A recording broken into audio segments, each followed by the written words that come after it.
Hello friends, आज के इस वीडियो में हम लोग जानेंगे कि पीई रेशियो क्या होती है। दोस्तों, अगर हम शेयर मार्केट में पैसा इन्वेस्ट करते हैं तो बहुत ज़रूरी होता है कि हम लोगों को स्टॉक जो है वो सही प्राइस पे मिले, यानी कि वो अपने करेंट प्राइस से मतलब ऊपर नहीं होना चाहिए, यानी कि ओवर वैल्यूड नहीं होना चाहिए, या नीचे नहीं होना चाहिए, यानी कि अंडर वैल्यूड नहीं होना चाहिए। ठीक है, इसको हम एक एग्जाम्पल से समझते हैं।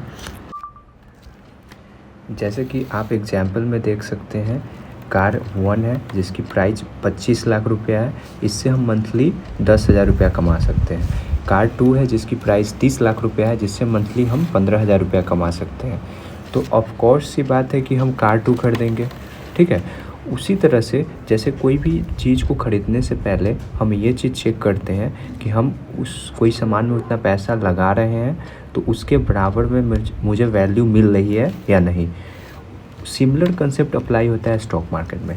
अगर आप कोई भी शेयर को ख़रीद रहे हो इतने प्राइस कितने भी प्राइस पे, क्या उसके इक्वल आपको वैल्यू मिल रही है या नहीं, तो उसी को कैलकुलेट हम पीई रेशियो के माध्यम से करते हैं। ठीक है, अब नेक्स्ट हम जानेंगे कि पीई रेशियो की फॉर्मूला क्या होती है। पीई रेशियो की फॉर्मूला होती है प्राइस पर share divide by earning per share. Price पर शेयर क्या होती है? Current stock price of any company. जैसे कि मान लो मैं अगर एग्जांपल लेता हूँ कोटक महिंद्रा बैंक की, तो कोटक की अभी जो प्राइस चल रही है, मानो अगर 1800 चल रही है तो ये हो जाएगी प्राइस पर शेयर। अर्निंग पर शेयर क्या होती है? अर्निंग पर शेयर मैंने पिछले वीडियो में पूरे डिटेल में एक्सप्लेन किया है, बट इसमें भी मैं शॉर्ट में बता देता हूँ।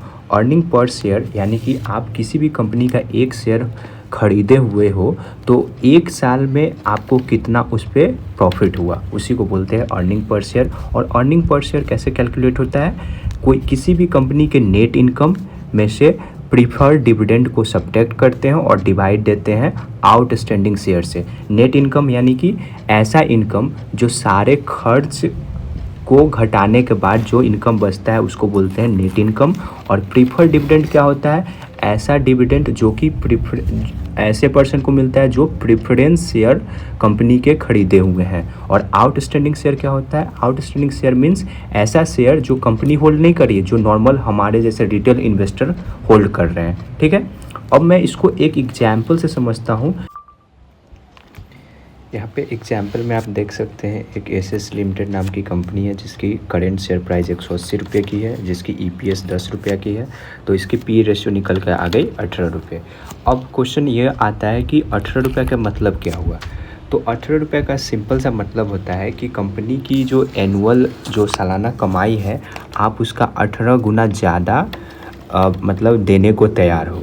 ठीक है, अब दूसरा क्वेश्चन ये आता है कि ये 18 रुपया ये ज़्यादा है या कम है, ये कैसे पता करें? तो इसको पता करने का सिंपल सा मेथड यही है कि या तो आप इसको इस कंपनी की कंपटीटर से कंपेयर कर सकते हो। जैसे कि मानो अगर कोटक बैंक है तो उसको आप एचडीएफसी बैंक से कंपेयर कर सकते हो, या तो आप उस इंडस्ट्री की जो पीई होती है, जो पूरे बैंक के मिला के जो पीई रेशियो निकलती है, आप उससे कंपेयर कर सकते हो।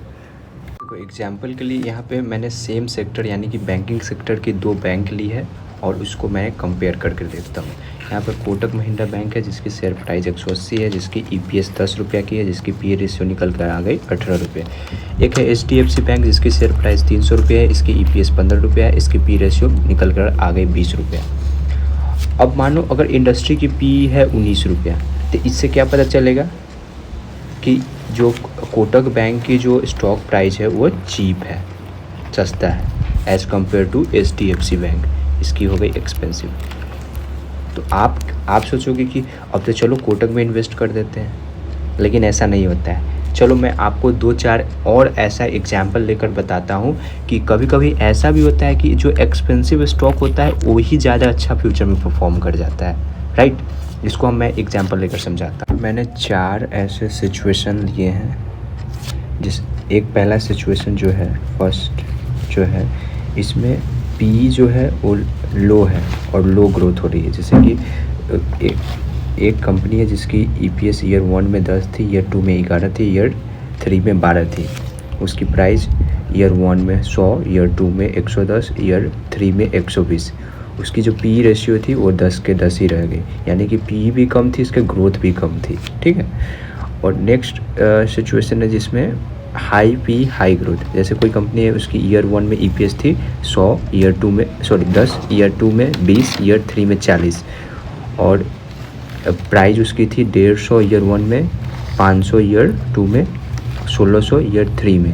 तो इसकी पी रेशियो हो गई ईयर 1 में 15, ईयर 2 में 25, ईयर 3 में 40, ठीक है। तो इस केस में हो गया हाई पी हाई ग्रोथ। तीसरा होता है लो पी नेगेटिव ग्रोथ। जैसे कि ईयर 1 में ईपीएस थी 100, फिर घट के हो गई 80, ईयर 3 में हो गई 60।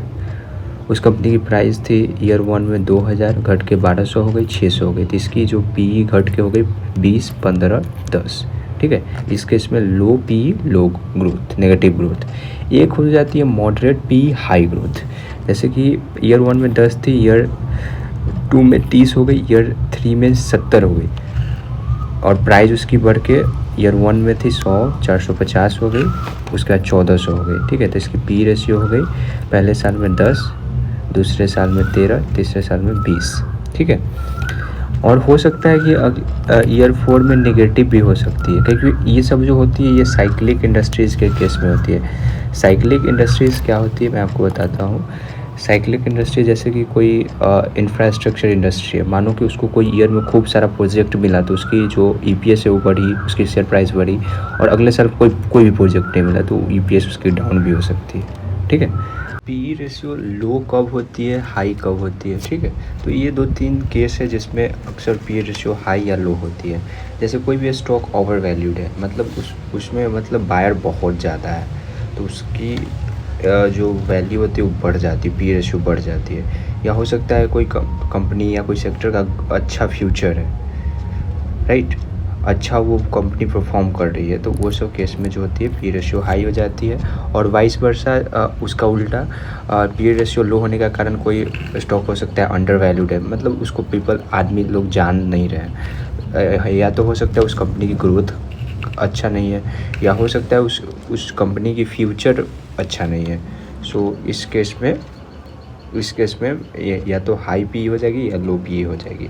अब क्वेश्चन आता है कि कैसे चेक करें किसी भी कंपनी का पी रेशियो, ठीक है। तो सब इसका 2-3 रीज़न है। जैसे कि आप कर सकते हो कोई भी कंपनी के उसके कंपटीटर से पी रेशियो को चेक कर सकते हो, या तो आप उस कंपनी के इंडस्ट्री पी रेशियो से कंपेयर कर सकते हो।